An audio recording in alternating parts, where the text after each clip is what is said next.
Sofreu acidente de trabalho e não está recebendo o tratamento correto? Aconteceu alguma morte em razão do acidente de trabalho e a família não tem dinheiro nem para comprar caixão? Estava indo ou voltando do trabalho e se acidentou? Preste atenção nesse vídeo que ele é do seu interesse.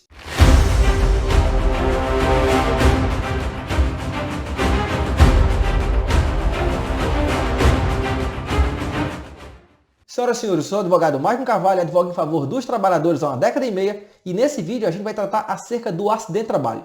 Afinal de contas, quais são os direitos da pessoa que se acidentou e da família que vai ter que ficar com essa pessoa acidentada sem produzir o que ela produzia antes? A lei fala que o acidente de trabalho ela gera um tal de perturbação funcional. Isso na realidade significa LER, que é lesão por esforço repetitivo, está lá a pessoa digitando, fica com tendinite, fica com bursite, fica com problema nas articulações, ou a DORT, que é um distúrbio relacionado ao trabalho.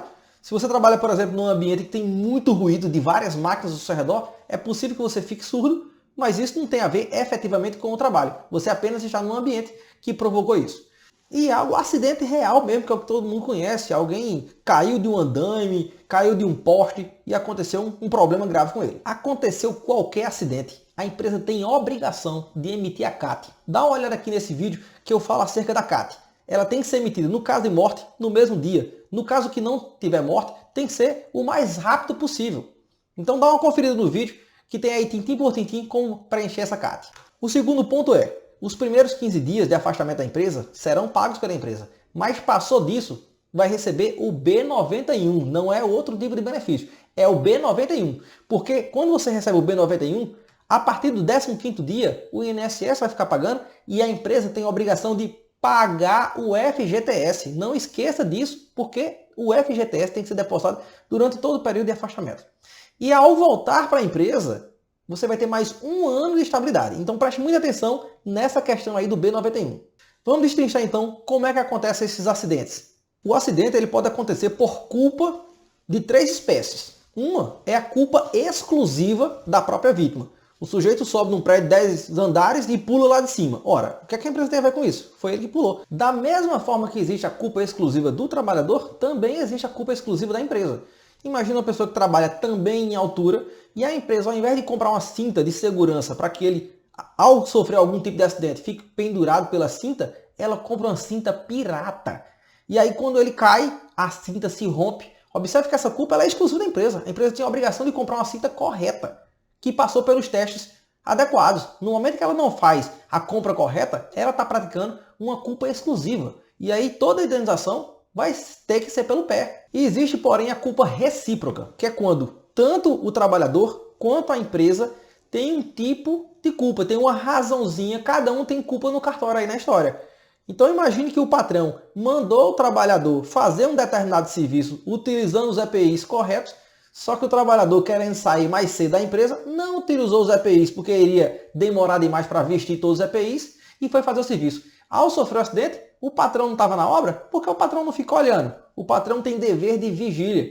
Então, a depender de como aconteceu essa situação, aconteceu o acidente por culpa dos dois. Será que ele utilizou o EPI correto ou não? Será que ele o utilizou da forma adequada ou não? Então essa culpa ela pode ser concorrente. Existe, porém, um outro tipo de culpa, que é a culpa objetiva. E aí independe de a pessoa ter prova ou não. Presume-se que a empresa ela é culpada. Por exemplo, quem trabalha em carro forte. Carro forte é extremamente visado. Então se alguém dá um tiro de .50 e vara aquele carro quebrando a perna, arrancando a perna de alguma pessoa, a empresa ela tem culpa objetiva. Ela deveria ter colocado uma blindagem melhor. Outra situação muito comum, acidente de caminhão. Quem trabalha em rodovia tem um risco de acidente muito elevado. Então, se um caminhoneiro sofre um acidente, se ele não consumiu nenhum tipo de substância entorpecente, nenhuma bebida, nenhum arbite, estava trabalhando de forma corretinha, então essa culpa é da empresa. A empresa tem que arcar com esse prejuízo, porque faz parte do risco empresarial. Quem está na rodovia está sujeito a sofrer um acidente. Observe que além de existir a prova do acidente, é preciso também provar que esse acidente tem a ver com a empresa. Certa vez teve um trabalhador na Paraíba que um jornal veiculou a informação de que o sujeito disse que tinha pego fimose no trabalho. O juiz disse, rapaz, é preciso ter muita coragem para dizer que fimose é acidente de trabalho. Você é burro, cara, que loucura, que coisa absurda. Então não é a pessoa ficar doente, ficar com algum problema e colocar a culpa na empresa. Tem que mostrar que a culpa realmente é da empresa. E a forma eficiente de fazer isso, a gente vai ver mais à frente. Em razão do acidente, pode acontecer um fator morte, tomara que não aconteça, mas se ocorrer, a família inteira terá direito à indenização. As pessoas que dependiam daquela pessoa vão ter direito à indenização. Indenização por danos morais por terem perdido um ente querido. Afinal de contas, um filho quer crescer com o pai, a esposa ou o marido tem direito de também ter um convívio bacana com aquela pessoa até próximo à idade em que as pessoas morrem de causas naturais. Se existirem pais ou avós dependentes daquela pessoa, terá questão de indenização também. Existe um dano moral por causa dessa perda. Observe que é uma perda afetiva. E também existe a indenização por lucros cessantes. Qual foi o rendimento que aquela pessoa deixou de ter ao longo da expectativa de vida dela? Isso também é um tipo de indenização. Pode também existir indenizações para poder custear deslocamento, translado do corpo, caixão, o velório de um modo geral. Observe que a indenização aqui ela tem a ver tanto com a expectativa de vida da pessoa que faleceu, quanto com a expectativa de vida das pessoas que ficaram. Se uma criança acabou de nascer e perdeu o pai, qual é a expectativa de vida dela? Durante quanto tempo ela ficaria dependente do pai? Se uma pessoa casou aos 25 anos, quanto tempo ela vai ficar sem o cônjuge, sem a cônjuge? Então existe essas expectativas de vida que vai fazer uma diferença enorme na pensão vitalícia. Se no caso do acidente não foi uma sequela, foi uma perna quebrada, foi um braço quebrado, foi uma tendinite, uma bursite, se aconteceu outra problemática, aí é que vão existir uma série de outras indenizações. A primeira dela é a obrigação de fazer, é o tratamento médico. Primeiro você reduz as dores, primeiro você melhora a condição de vida, para depois ir atrás das outras coisas, da indenização por danos morais pelo sofrimento, da indenização em razão da pensão vitalícia, se a debilidade for permanente ou se houver redução na capacidade de trabalho pelo resto da vida, se a sua vida civil de jogar bola, de nadar, de fazer as coisas normais ficarem comprometidas, etc. Para facilitar a sua compreensão, eu vou colocar essa listazinha aqui para você ver a série de direitos que são possíveis de serem pedidos. Danos morais em razão do sofrimento, danos materiais, que for prejuízo, comprar medicamento, por exemplo, lucros cessantes, que é o que você deixou de ganhar, dano estético, se você ficou com alguma deformidade, necessidades de tratamento, fazer uma fisioterapia, fazer uma equinoterapia, fazer tratamentos que melhorem a sua condição de vida, etc. Na questão do tratamento, peça logo ao médico que lhe atendeu: doutor, por gentileza, faça um laudo completo, dizendo qual foi meu problema, quanto tempo eu vou ficar aqui em cima da cama, quanto tempo vai levar a minha recuperação, qual é o tratamento que eu preciso, se eu preciso de cirurgia, se com um remédio resolve, se eu preciso de fisioterapia, quanto tempo vou precisar fazer esses tratamentos, onde é que eu faço isso. Peça ele para fazer um laudo o mais completo possível, porque dessa forma fica mais fácil fazer o pedido para o juiz e o juiz vai conseguir identificar realmente qual é o tratamento que você precisa. E aí, com base nisso, o juiz tem condições de mandar a empresa fazer o que o médico está dizendo que é o melhor tratamento para você. No caso de fisioterapia, por exemplo, é preciso deixar de forma clara qual é a estimativa de sessões que serão necessárias. 10, 20, 50, 100? Quantas vezes por semana? 1, 2, 3, 4 vezes? Qual é o tipo de fisioterapia? Se houver necessidade de tomar algum medicamento, que medicamento é esse? Qual é a frequência? Vai ter que tomar o resto da vida durante um período curto? Qual é a estimativa?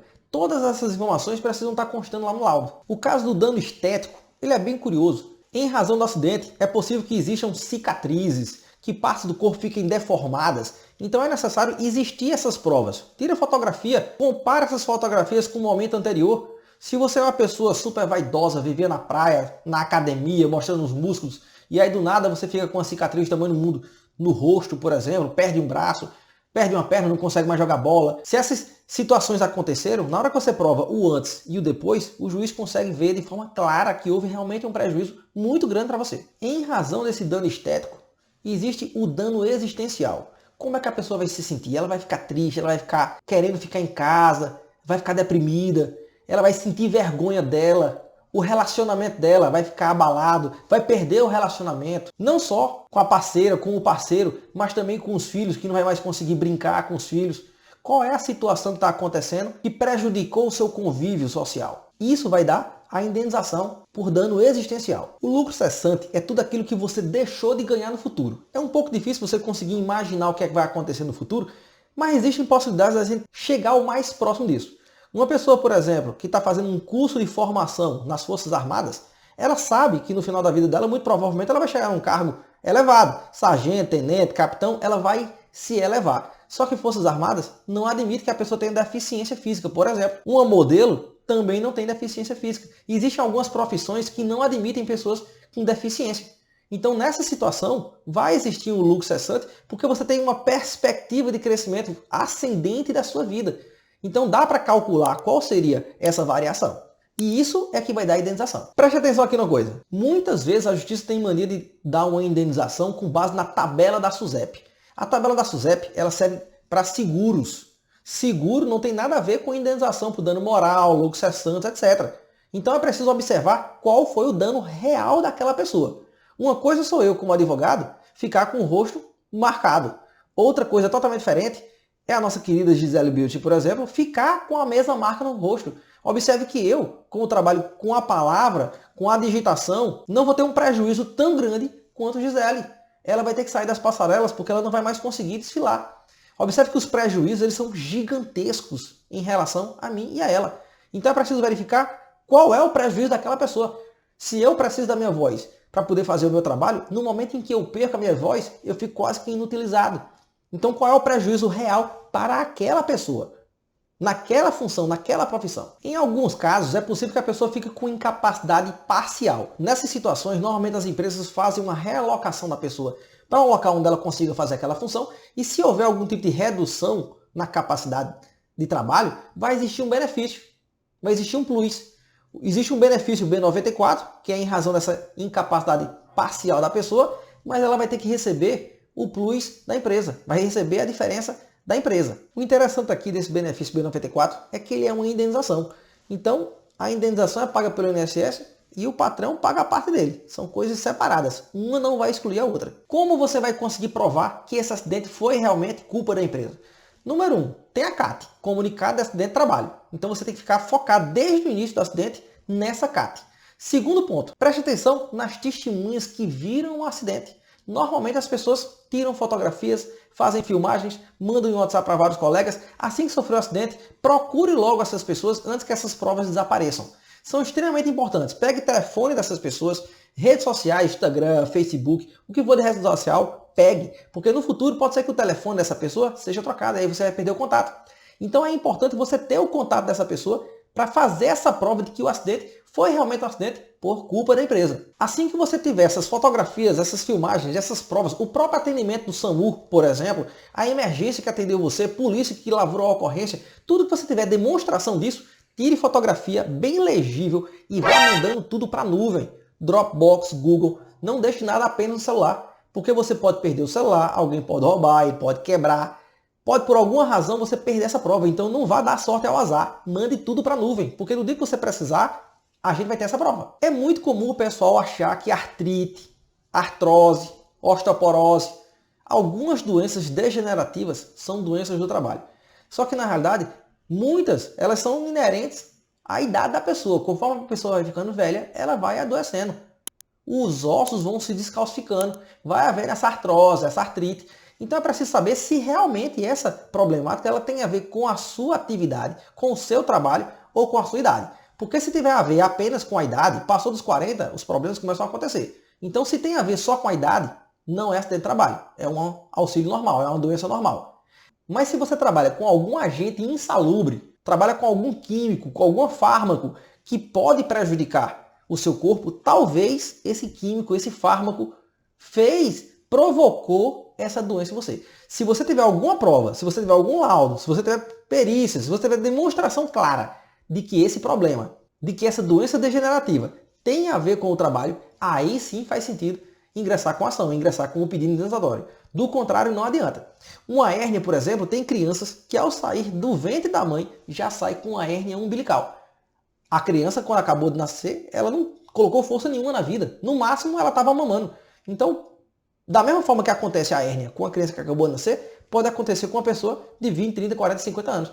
Qual é o nexo? Qual é a ligação? O que é que tem a ver a empresa com a hérnia, por exemplo? Então, se não existe uma ligação clara da doença com a empresa, não seria acidente. Se tem um nexo, se tem a prova, se tem a demonstração que o acidente tem a ver com a empresa, aí sim vai existir esse monte de indenização que eu acabei de citar. Agora se liga no pulo do gato. Na perna esquerda, ele tá parado! Quando acontece o acidente, a empresa sabe a bobagem que fez. Então é super comum o pessoal ficar faceiro, falando manso, prometendo um monte de coisa. Parece político em época de campanha eleitoral.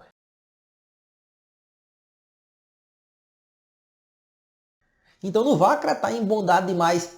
Não. Vá colhendo tudo que é de prova. Foi atendido pelo SAMU, prova. Volta aqui um pouquinho no vídeo e olha a questão das provas. Guarde todas as provas.